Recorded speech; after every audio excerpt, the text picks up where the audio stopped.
Hi Chaitanya గారు. Hello madam. Chaitanya గారు, sugar వ్యాధి ఉంటే మోకాళ్ళ నొప్పులు వస్తాయా? మోకాలు ఏదైతే ఉంటాయి కదా, మొత్తం బరువు మోస్తాయా లేదా? మోస్తాయండి. అయితే ఏమవుతుందంటే, ఎప్పుడైతే మనకు ఆస్టియో ఆర్థరైటిస్ అవుతుంది కదా, అప్పుడు గుజ్జు ఉన్నది కూడా ఖరాబ్ అవుతుంది. దాంట్లో కూడా గ్రేడింగ్లు ఉంటాయి. ఒక స్టేజ్ ఎట్లా వచ్చేస్తుంది అంటే, అరే కథం ఇంకా ఆపరేషన్ చేపించుకోవాలి, నీ రీప్లేస్మెంట్ చేపించుకోవాలి అనేసి స్టేజ్కి వస్తుంది. అయితే ఏంటంటే, ఇప్పుడు ఏదైతే ఈ ఆర్థరైటిస్ ఉంటుంది, ఇప్పుడు మన దగ్గర పేషెంట్లు వస్తారు కదా, వాళ్ళు చాలామందికి ఎప్పుడైతే గ్రేడ్ 2, గ్రేడ్ 3, గ్రేడ్ 4 ఇట్టా ఎక్కువ అయిపోతుంది, వాళ్ళకి ఆ నడక ఏదైతే ఉంటుంది న్యాచురల్, వాళ్ళ నడక కూడా మారిపోతుంది. కొంచెం కుంటుతున్నట్టు డక్ వాక్ అంటారు దాన్ని. ఇప్పుడు డక్స్ ఉంటాయి, ఇట్లా ఇట్లా నడుస్తాయి కదా డక్లు, అట్లనే అయిపోతుంది. ఎందుకంటే చైతన్య గారు, వాకింగ్ పోస్చర్ మారినా, సిట్టింగ్ పోస్చర్ మారినా కూడా మోకాళ్ళకి కానీ, బ్యాక్ పెయిన్ కానీ, బ్యాక్ కానీ ఎఫెక్ట్ అవుతుంది అంటారు. నిజమేనా అండి? అవును, 100% నిజం అండి. ఇప్పుడు మన దగ్గర ఒక ఆంటీ వచ్చిండ్రు, పెద్దవాళ్ళు. ఎట్లా ఉండే అంటే ఇంట్లో పరిస్థితి, మోకాలు నొప్పి ఉంది. అయితే ఏమైంది, ఒక్కొక్కరికి సపరేట్ చేయాలి వంట. ఇప్పుడు వాళ్ళ ఆయనకి అటుకులు కావాలనుకోండి, అటుకులు చేయాలి. ఒక పిల్లోనికి దోశ కావాలంటే దోశ చేయాలి. అంటే ఎగ్జాంపుల్ చెప్తున్నా, అందరికి ఒక్కొక్క కూరగాయ వండాలి. మోకాలు నొప్పులు స్టార్ట్ అయినాయి. ఇప్పుడు వంట గదిలో 3-4 గంటలు పనిచేస్తారు కదా, ఒక్కొక్కసారి 6 గంటలు కూడా అవుతుంది ఇట్లా ఫర్మాయిషులు అందరు ఇంట్లో పెడితే. అవునండి. అయితే ఏమవుతుంది, వంట చేసేటప్పుడు మీరే ఆలోచించండి ఒకసారి. జర ముంగట్కి వంగి మీరు వండుతారు కదా, అయితే అప్పుడు ఏమవుతుంది అంటే పోస్చర్ మారిపోతుంది. 5-6 గంటలు అట్లనే నిల్చొని చేయడం వల్ల. ప్లాట్ఫామ్ ఇక్కడ వరకు ఉంటుంది, కాళ్ళు వెనుకకు ఉంటాయి, ముంగట్కి జరిపి రొట్టెలు చేయాలి, కూరలు చేయాలి, ఇట్లా మొత్తం మిక్సింగ్ చేయాలి, వేయాలి. దాంట్లో ఏమవుతుంది, అందుకే లేడీస్కి చూడండి మీరు మోకాలు నొప్పులు ఎక్కువ ఉంటాయి. టీచర్లు ఉంటారు, టీచర్లు 8 పీరియడ్లు ఉంటాయి రోజుకి స్కూల్లో, 6 పీరియడ్లు 7 పీరియడ్లు నిల్చొని పాఠాలు చెప్తారు. మొత్తం బరువు మొత్తం రోజు మోకాళ్ళ మీద పడుతూనే ఉంటుంది కదా, అందుకే వాళ్ళకు కూడా మోకాలు ప్రాబ్లంలు ఎక్కువ రావడం. అయితే ఇప్పుడు పేషెంట్లు వస్తారు, ఒక మేడం కూడా వచ్చిండ్రు, ఇట్లా డక్ వాక్ కూడా ఉండే ఆ పేషెంట్కి. మళ్ళీ మీరు రీప్లేస్మెంట్ చేయించుకోండి, కొన్ని రోజులు నడిపిస్తారంటే నడిపియండి, ఇట్లానే పని నడుస్తుంది కదా, కానీ అల్టిమేట్లీ మీరు చేయించుకోవాలండి అనేసి చెప్పేసి మన దగ్గర వచ్చిండ్రు. నేను చేయించుకోవద్దు అనుకుంటున్నా, ఒక నెల ఒక బాబు దగ్గర, ఇంకో నెల ఇంకో బాబు దగ్గర ఉంటాను నేను, ఒక నెల బెంగళూరు, ఒక నెల హైదరాబాద్, అట్లా నేను తిరిగేది ఉంది, చేయించుకోవద్దు అనుకుంటున్నా. ఏం చేయాలంటే హోమియోపతి మందులు వాడాలని చెప్పినాను నేను. షుగర్ వ్యాధి కూడా మొత్తం హయ్యర్ సైడ్లో ఉంది. అయితే ఏమైపోతుంది, ఇప్పుడు ఈ పేషెంట్ షుగర్ వ్యాధి ఉండడం వల్ల, ఇప్పుడు ఎగ్జాంపుల్కి నేను చెప్తాను, షుగర్ వ్యాధి లేదు కానీ మోకాల్ది డీజనరేషన్ స్టార్ట్ అయింది. 10 ఏళ్ళు కూడా పడుతుంది, 15 ఏళ్ళు కూడా పడుతుంది. షుగర్ వ్యాధి అవుట్ ఆఫ్ కంట్రోల్ ఉంది, డీజనరేషన్ స్టార్ట్ అయింది.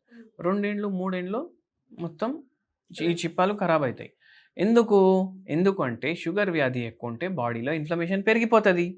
బాడీలో ఇన్ఫ్లమేషన్ పెరగడం వల్ల అది జాయింట్లకు డ్యామేజ్ చేస్తుంది, మజిల్స్కి డ్యామేజ్ చేస్తుంది, నరాలకు డ్యామేజ్ చేస్తుంది, ఆక్సిడేటివ్ స్ట్రెస్ పెరుగుతుంది. అయితే ఇప్పుడు పేషెంట్కి మనం చెప్పినాము, మీ షుగర్ వ్యాధి కూడా తగ్గుతుంది, మోకాలు నొప్పులు కూడా తగ్గుతాయి, అది షుగర్ వ్యాధి తగ్గదు అంటారు కదా అనేసి చెప్పిండ్రు.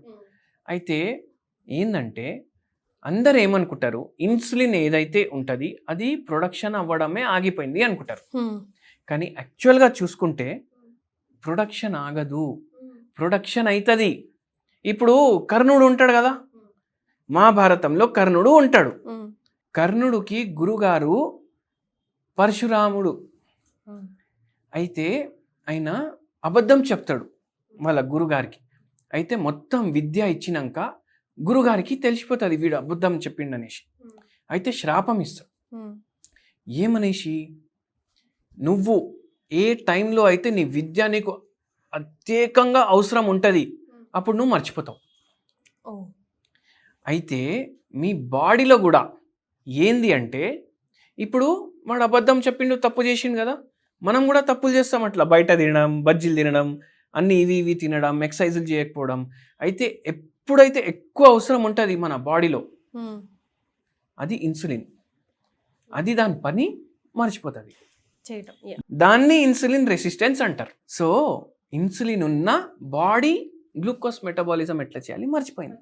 ఇప్పుడు మళ్ళీ దాన్ని రెగ్యులేట్ చేయాలి, ఎట్లా దాన్ని యూటిలైజ్ చేసుకోవాలి చేయాలి, అంతే మన పని. సో దాంట్లో మోకాల నొప్పులు కూడా తగ్గాలి, ఈ షుగర్ వ్యాధి కూడా రివర్స్ అవ్వాలి.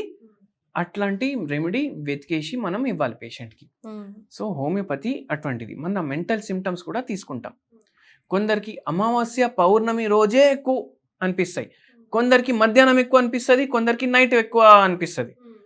సో అది మనం చేస్తామన్నమాట. చూసి కరెక్ట్ చేయాల్సి వస్తుంది. అట్లా చేయడం వల్ల మనకు మంచి రిజల్ట్ వస్తుంది. ఈ అమ్మకి కూడా అట్లా తగ్గినాయి నొప్పులు.